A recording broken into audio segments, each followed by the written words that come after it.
Hi.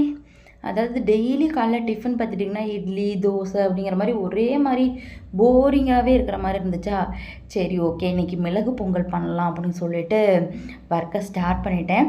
அதாவது ஒரு 2 tumbler பச்சை அரிசிக்கு வந்து ஒரு 3/4 டம்ளர் வந்து பார்த்துட்டிங்கன்னா பாசிப்பருப்பு போட்டு வேக வச்சிட்டேன். அதோடு வந்து வெந்ததுக்கப்புறம் உப்பு சேர்த்து நல்லா கிளறி விட்டுட்டு, அது வந்து கொஞ்சம் கெட்டியாக தான் இருக்கும். ஸோ நம்மளுக்கு இலக்கமாக நம்ம சாப்பிட்ற ஒரு 1 ஹவர் 2 ஹவருக்கு வரையிலும் நல்ல இலக்கமாக இருக்கணும்னா கொஞ்சம் சுடு தண்ணி கொதிக்க வச்சு சேர்த்துக்கோங்க, நல்லாயிருக்கும் இந்த கன்சிஸ்டன்சியில். இதுக்கு சூப்பரான ஒரு தாளிப்பு கொடுத்துடலாமா. கொஞ்சமாக எண்ணெய் சேர்த்துக்கிட்டு கொஞ்சம் நிறைய தூக்கலாக நெய் சேர்த்துக்கோங்க.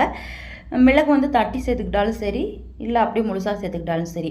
அதோட ஜீரகம் சேர்த்து கருவேப்பிலை சேர்த்து முந்திரி வேணும்னா ஆப்ஷனல் தான், நான் போடல இன்றைக்கி.